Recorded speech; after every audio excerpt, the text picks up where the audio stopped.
So hello guys, আমরা আজকে কামে এসেছি। আপনাদেরকে দেখাচ্ছি কি কাম করব আমরা। কালকে আমরা প্লাস্টার করে গিয়েছিলাম, এগুলো প্লাস্টারগুলো করেছিলাম। এগুলোর উপরে মানে আমাকে পাট্টি বানতে হবে যেন জল ভরা যায়, তার জন্য এগুলো বানবো। দুইজন বানবে আর দুইজন অন্য কাজে যাবে, তার জন্য মাসুদ থাকবে এখানে। এই দেখো মশলা বানাবে এখন, দুইজন থাকবে এখানে। আর আমি আর হাসিম চলে যাবো এখন অন্য কাজে।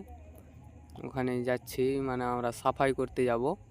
দেখাচ্ছি আপনাদেরকে কি সাফাই করবো। এই যা চলে এসেছি, আমাদেরকে ট্যাঙ্কির ওপর সাফাই করতে হবে, তার জন্য চলে এসেছি। আর এগুলোতে এই যে এইগুলো সামান নিয়ে আমরা যাবো এখন উপরে। এই ট্যাঙ্কির ভিতরটা আমাদেরকে সাফ করতে হবে, তার জন্য ওখানে হাসিম ভাই দাঁড়িয়ে আছে। আমি মনে চড়বো এখন। এই যা আমি এখন উপরে চলে এসেছি। চারো সাইড দেখো, এগুলো বিল্ডিং আমাদের কাজ করা হয়ে গেছে। এটা লাস্ট বিল্ডিং বাকি আছে, এটা করে আমরা চলে যাব। এই দেখো চারো সাইডে আমরা এই সাইডে থাকছি। ওই যে রুমগুলো দেখতে পাচ্ছ, নীল কালারের রুম আছে।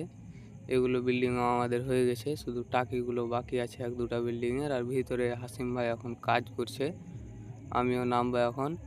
এই দেখো কাজ করছে, ছালাগুলো ওপরে মানে ফেলে দিচ্ছে সাফ সাফাই করার জন্য। তারপরে এখন মাসুদ ভাইরা আসবে, এই যে চলে এসছে। এগুলো এখন সিঁড়িগুলো বাঁধবে, সিঁড়িগুলো বাঁধার পরে এই সাইডে আর একটা টাকি আছে, অনেক উঁচু টাঙ্কি আছে, তার জন্য এটার জন্য বড় ভাড়া বানাতে হবে। তখন বাঁধছে এই ট্যাঙ্কিটার ভাড়া বাঁধছে আমরা। এই ট্যাঙ্কিটাও আমাদেরকে সাফাই করে কোটিং করতে হবে, তার জন্য এই দেখো এখন মনসুর ভাই সাফ সাফাই করছে। আর ভিডিওটা যদি ভালো হয়ে থাকে তো অবশ্যই একটা লাইক করে